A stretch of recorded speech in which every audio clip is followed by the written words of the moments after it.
जब आप जल्दबाजी करते हैं तो गलतियों के ऊपर गलतियां करते हैं, संवैधानिक और कानूनी गलतियां करते हैं। मैं आपको 2-3 उदाहरण देकर अपनी बात खत्म करना चाहता हूं।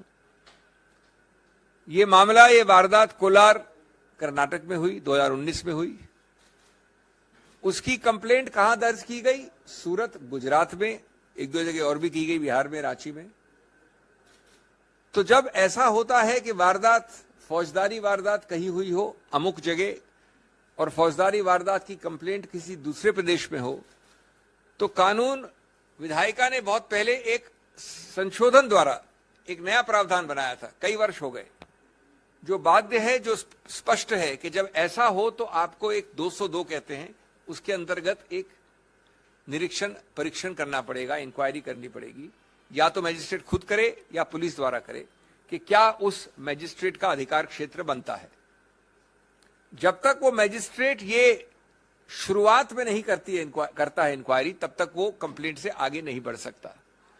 रोचक बात यह है कि ये मुद्दा स्पष्ट रूप से इस श्री राहुल गांधी केस में उठाया गया, जजमेंट में लिखा है, लेकिन निर्णित कहीं नहीं है। ये इंक्वायरी कहीं नहीं हुई गुजरात मजिस्ट्रेट द्वारा, यद्यपि ये मामला आया है कोलार कर्नाटक से। ये एक उदाहरण है कई और अहम मुद्दों का के साथ। एक दूसरा उदाहरण, और आप अपनी कंक्लूजन लगा सकते हैं, जो मैं आपको 3 तारीखें देना चाहता हूं। एक विचित्र बात हुई, जो याचक है, इसमें कंप्लेनेंट है, वो अप्रैल में 2019 में कंप्लेंट फाइल करता है। 2021 जून में श्री राहुल गांधी उस मैजिस्ट्रेट के सामने पेश होते हैं जो सूरत का मैजिस्ट्रेट था, उस पर एक मिस्टर दवे थे। 1 साल तक रुकने के बाद याचक वापस एक अर्जी देता है कि श्री राहुल गांधी वापस पेश हो। जब मार्च 2022 यानी पिछले वर्ष वो दूसरी याचिका बार बार उनको बुलाकर तंग करने की प्रक्रिया पे मैजिस्ट्रेट वो खारिज कर देता है, तो याचक कंप्लेनेंट हाईकोर्ट जाता है और अपनी कंप्लेंट का खुद एक स्टे ले लेता है। अपनी कंप्लेंट का खुद स्टे कि ये आगे नहीं चलेगी। 1 साल तक वो पड़ी हुई है, 11 महीने से उसका कुछ नहीं करता है, सब कुछ ठीक है उसके लिए। अचानक वो वापस जाके फरवरी इस वर्ष फरवरी में, यानी पिछले महीने, जब से राहुल गांधी जी विपक्ष में संसद में बोले थे, 50 मिनट का भाषण था, ज्यादातर उसका एक्सपंज भी कराया गया, और जिस तरीके से 16 पार्टियों ने एक होकर 5 फरवरी से जेपीसी की मांग की इस घोटाले में, क्योंकि ये घोटाला सिर्फ अडानी से संबंधित नहीं है, ये घोटाला प्रधानमंत्री की नीयत और प्रधानमंत्री की नीतियों से भी जुड़ा हुआ है।